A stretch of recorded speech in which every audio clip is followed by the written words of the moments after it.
Europe 1, 7h41. Les points de vue sur l'actualité, c'est maintenant sur Europe 1. L'édito politique d'Europe 1 Matin avec vous. Bonjour Antonin André. Bonjour Maxime, bonjour à tous. Antonin, dans moins d'une semaine, le 16 mai précisément, François Hollande tiendra sa deuxième conférence de presse du quinquennat. Question, une conférence, pourquoi faire? Que va-t-il dire aux Français? Pour le moment, pas grand-chose. Une feuille blanche, pas le début du commencement d'une idée, et c'est un vrai problème pour l'Élysée. Alors le président a secoué ses conseillers. Faites-moi remonter des notes, des propositions, leur a-t-il ordonné. Week-end migraine en perspective pour les scribes et les experts du palais. Parce que le casse-tête, précisément, c'est qu'il n'y a plus rien à annoncer. Il a tout dit, initié toutes les réformes de la première phase du quinquennat. Emploi d'avenir, contrat de génération, pacte de compétitivité, flexi-sécurité, mariage pour tous. Le bilan est dense, c'est vrai, mais l'horizon est flou. Et tout cela dans un climat d'impopularité record, de chômage en hausse, de mesures de sérieux budgétaires à venir.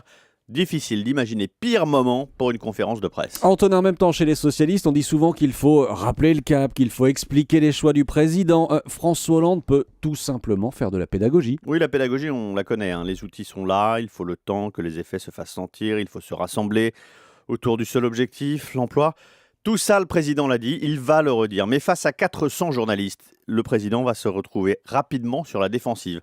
Le remaniement, quand? Qui? Ségolène Royal à la justice? L'affaire Cahuzac, que saviez-vous? Comment vous croire? Le non-cumul des mandats 2014-2017, la PMA, vous reculez? Le droit de vote des étrangers enterré? Vous aviez promis? C'est à toutes ces questions que le président va devoir répondre. Alors si je vous suis, cette conférence, c'est donc une prise de risque que le président aurait mieux fait d'éviter ou de repousser. Et c'est impossible ça, parce que François Hollande s'y est engagé. Lui, président, il rendrait compte tous les 6 mois de son action. Et puis il y a une deuxième raison pour laquelle finalement cette conférence de presse doit se tenir.